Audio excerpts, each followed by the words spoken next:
Pozdravljeni, z vami sem Minka Gantar in danes bomo govorili, a veste o čem? Cerkvena inkvizicija. Vam povem, kaj se mi je zgodilo. 2 leti nazaj, in tisti, ki me preko Facebooka spremljate, veste, da sem enkrat naredila eno objavo oziroma objavila prošnjo, dajte mi pomagati, kaj naj naredim. Dejstvo je, da pač prodajam prehranska dopolnila in zaradi tega, ker pač nisem vedela, da sem v prekršku, pač jaz sem napisala tako po zdravi kmečki pameti, česen je zato in v glavnem, od takrat, ko sem spletno stran postavila, pa vmes se je zakonodaja menjala in tako naprej. In dejstvo je, da sem bila v prekršku, ker sem zavajala z določenimi trditvami ljudi, ampak ta zavajala je na narekovajih. Kakorkoli, dobila sem kazen, seveda najprej opozorilo, ampak pol kazen 1200 evrov. Juhej. No in sem se pritožila, v bistvu sem naredila prošnjo za sodno varstvo in danes sem imela obravnavo. No in da vam povem, da je bilo tako zanimivo vse skupaj. No, dejstvo je, da pol, ko sem preverjala po obravnavi, kaj je tisto, kar je meni najbolj, tisto, kar mi povzroča nek odpor. In veste, do česa sem prišla? Da moj podzavestni program je, jezna sem na cerkveno inkvizicijo. No, zdaj se ta cerkvena inkvizicija ne imenuje več cerkvena, ampak zdravstvena. Tako da je treba paziti, kaj rečeš pred zdravstveno inkvizicijo. In to je zdaj zakon. In to je treba paziti. No in seveda, to o tem spominu duše, pa vse to, kar mi nosimo neko navlako s seboj kot duše, o tem pišem v novi knjigi, Ko ima življenje žur. No, ne vas takoj povabim, koga pokliče, to bo naslovnica nove knjige. Kaj sem rekla, ko imajo duše žur, da bom prav povedala.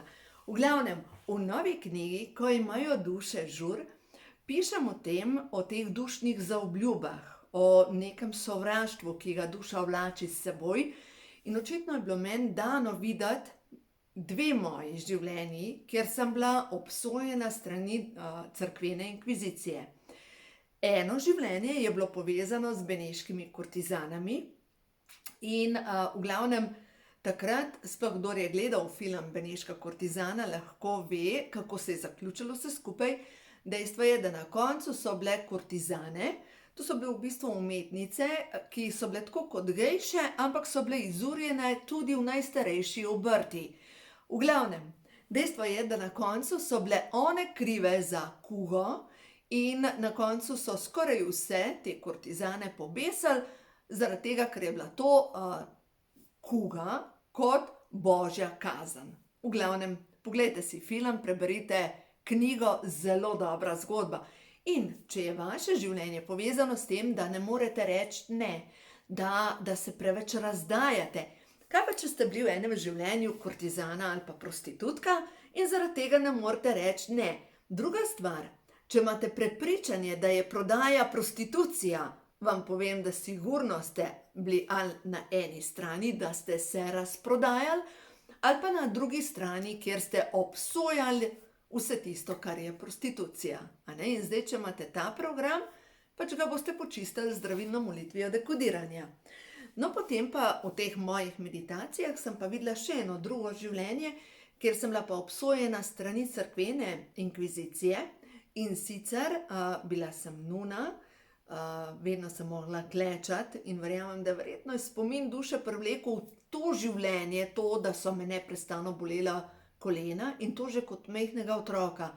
Zanimivo, kakor je bilo majčkeno bolj hladno, mene so bolela kolena, pa bi rekel, pa halo, pa saj to otrok, to ne gre skupaj. Ampak dejansko ja, vedno pač moj najšibkejši člen, kolena. No in ko sem ozavestila, da ta spomin duše, ki je povezan z bolečimi koleni, je povezan z življenjem v Franciji in vem, da sem vam že govorila o tem, prav zanimivo, enkrat sem sanjala cerkev in sicer cerkveni prah, kjer je bilo polno krvi. In nisem si znala razlagati teh sanj, ampak dejstvo je, da sem kasneje potem skupaj povezala Rems, Reims je mesto v Franciji, kjer so kronani francoske kralje. V glavnem tem mestu je velika katedrala in ko sem jaz stopila pred leti v to katedralo, veste, ko te zmrazi, ko te duši, ko enostavno pobegneš od tam. To je spomin duše, tam je zataknjena energija. No in v glavnem, zdaj, če se vrnem nazaj na ta Reims, v tistem življenju sem bila nuna, za moje pojme, to je zgodba, ki sem jo potem sestavila skupaj, sem se zaljubila in ker sem osramotila redovnic, so me dobesedno razkosali. Tako da, a veste, in seveda pol srečaš v tem življenju pač iste ljudi, ki te na en način obsojajo, ki ti dajo vedeti, da nisi v redu, ki te najdejo pri, ne vem, tako kot recimo tale moja inšpektorica, pri eni besedi in se zatakne v tisto in reče, da je to zavajanje in tako naprej. V glavnem lovijo te na nekaj. No in zdaj, če gledam, kakšna naloga je moje duše, glejte, naloga moje duše je, da spustim jezo na vse, ki delajo nepravično. Moja naloga je, da spustim jezo na inkvizicijo. To je moja naloga. Ker dejstvo je, da vsak lahko svojim naredi sam pač ta preizkus. In recimo, če jaz zdajle preizkusim, jezna sem na inkvizicijo, ne več, ampak dejstvo je, da sem danes čistila ta program. Vi preizkuste, mogoče pa vi nosite v sebi to jezo na neko ustanovo, mogoče na vse duhovnike, mogoče na cerkev, mogoče na državo, mogoče na politiko. Dajte pomisliti, na kaj je tisto, kar vas najbolj jezi. In tisto, kar vas najbolj jezi, mogoče je čas, da počistite in da spustite. So stvari, na katere nimamo vpliva.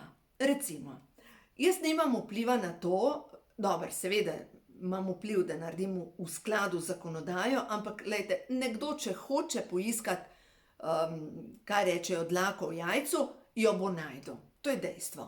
Ampak moje je, da spustim. No in kaj sem se odločila? Ne glede na končni rezultat, karkoli se bo zgodil, jaz sprejmem.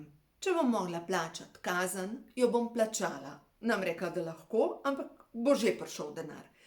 In druga stvar, če pa ne bom imela za plačati kazen, da bom dobila samo opozorilo, ta denar bom namenila v dobrodelne namene in bo šel k patru Opeki na Madagaskar. V vsakem primeru, in zdaj, če iščem tisto, kaj je dobro v vsej tej zgodbi, a bi mogoče 1000 evrov ta trenutek darovala v dobrodelne namene? Ne bi. Zaradi tega, ker je pač korona, ker mi prej manjka, kot pa da mi ostaja. A veste, in seveda ne bi, ampak verjamem pa, ko človek začne razmišljati o tem višjem namenu, se pojavi denar, se pojavi vse in steče. In sem enostavno prepustila v najvišje dobro vseh. No in to je tako pomembno. Včeraj sem brala v knjigi Igra življenja in kako jo igramo, nekaj takega, da je naslov knjige. V glavnem in noter piše, da neka ženska je želela prav določeno hišo. Prav ona si je predstavljala, kako bo v tisti hiši. In pogosto se lahko zgodi, da nekdo se zaljubi v nekoga, ki je v vezi in si predstavlja življenje, kako bo prav s tem človekom, kako bo srečen s tem človekom.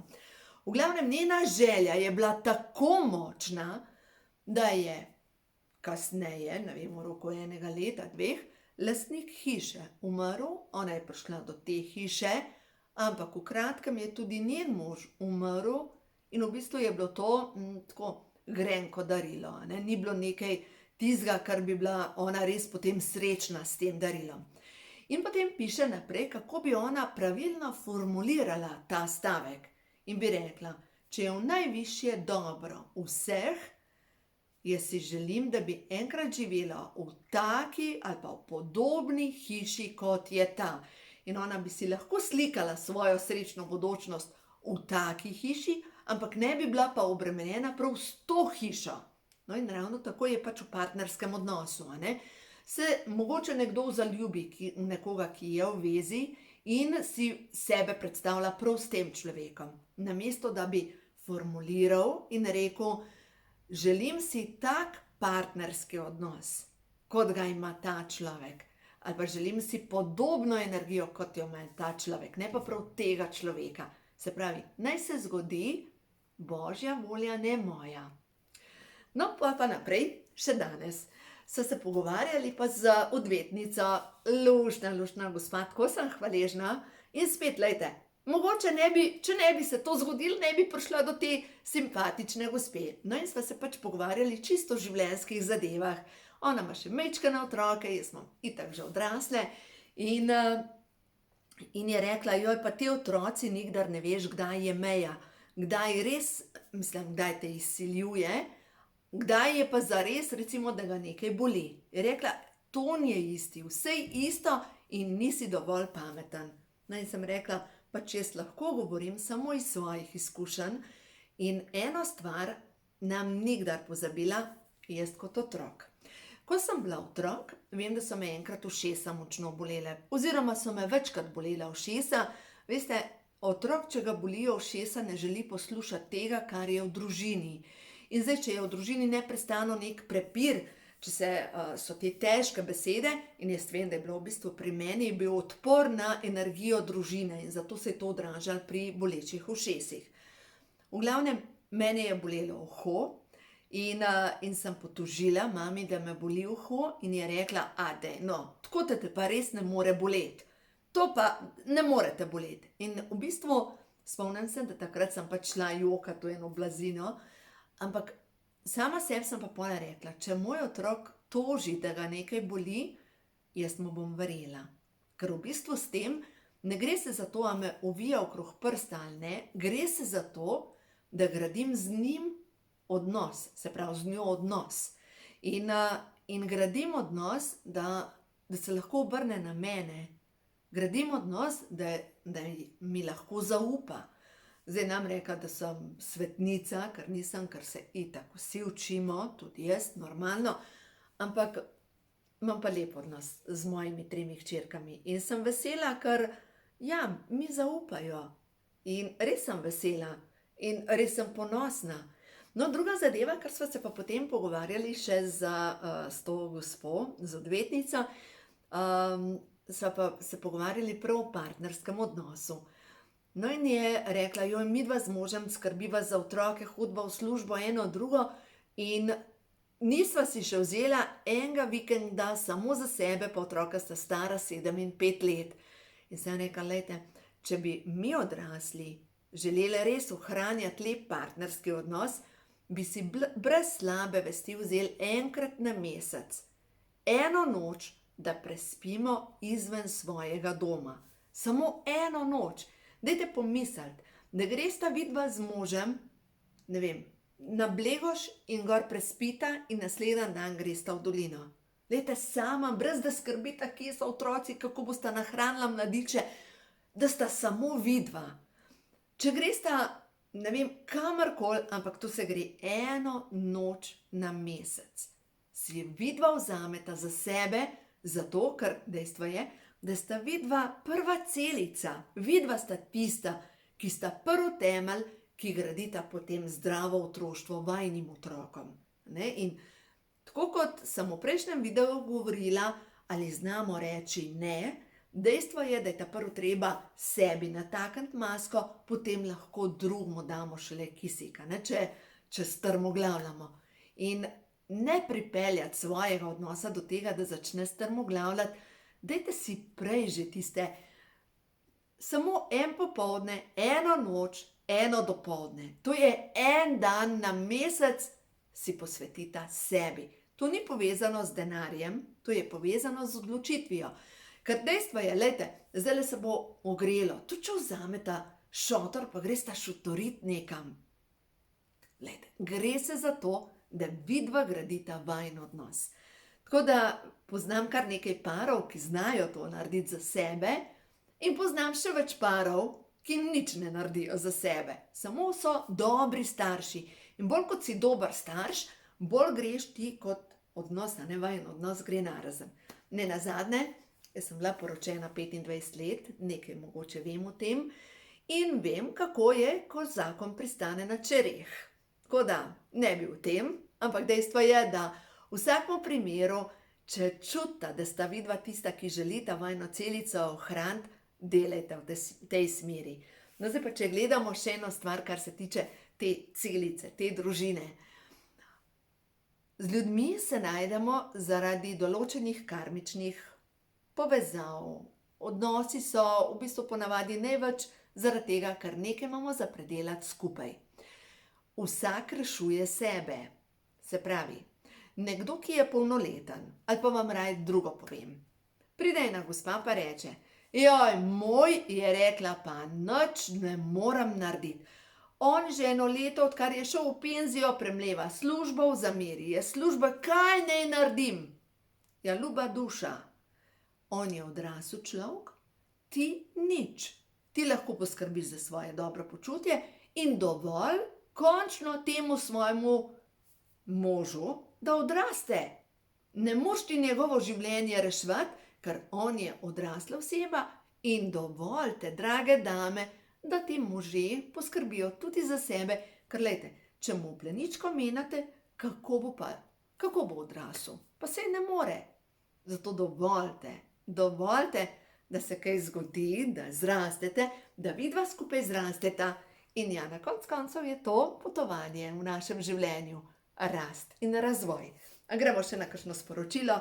Prehod v novo dobo. No pa da jaz vidim, kakšen namen imajo teli inkvizitorji, kaj nas učijo, ker vsak ima v svojem življenju kakšnega inkvizitorja, ki ga na en način obsodi, sodi, kako bilo treba, kako ne bi bilo treba. Da vidimo.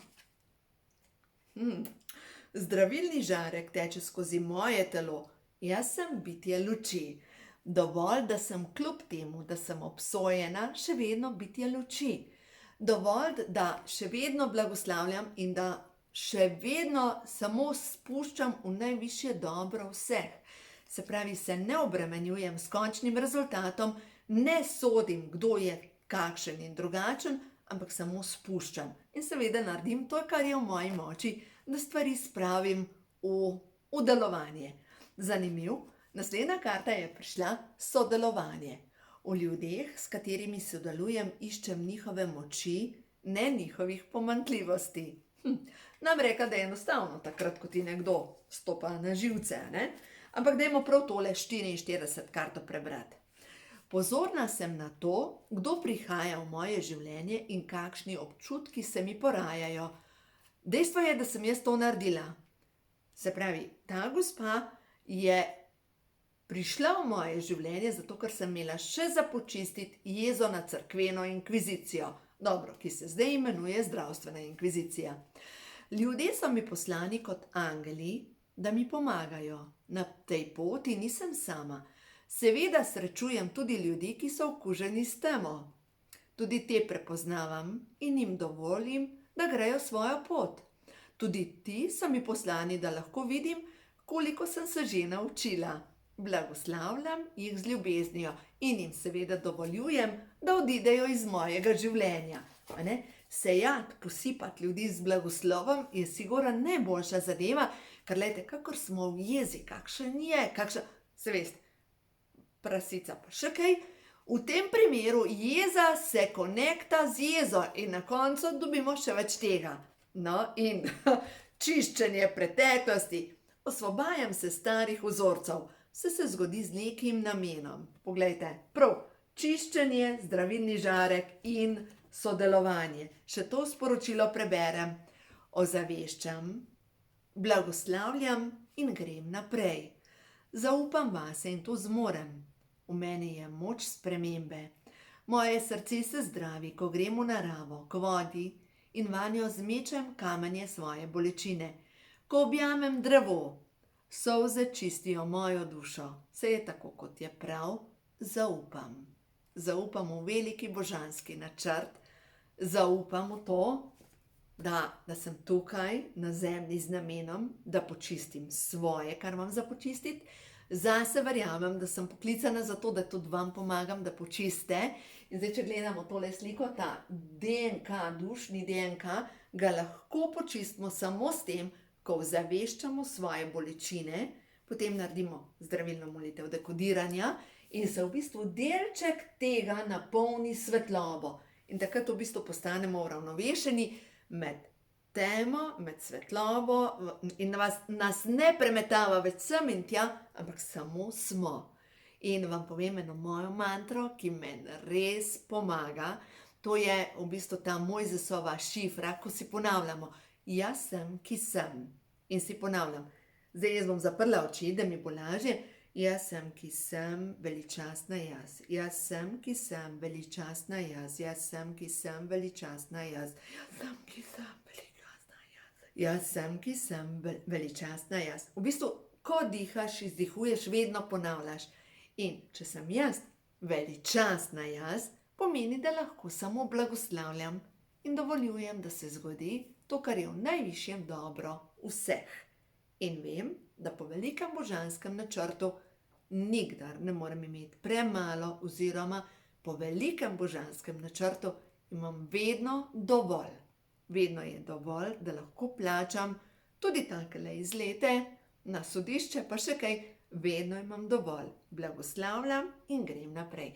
In delajte to isto v vašem življenju, boste videli, ko zmoremo blagoslavljati, tudi mi dobimo nazaj veliki blagoslov. Vse to, kar damo, se povrne in to stoterno in še bolj pomnoženo. Tako da v glavnem dajejte samo dobro in boste videli, kako se bo dobro začelo dogajati v vašem življenju. Sijte z ljubeznijo in boste videli, vedno boste poplačani za to, kar dajete. Uživajte in življenje je lepo.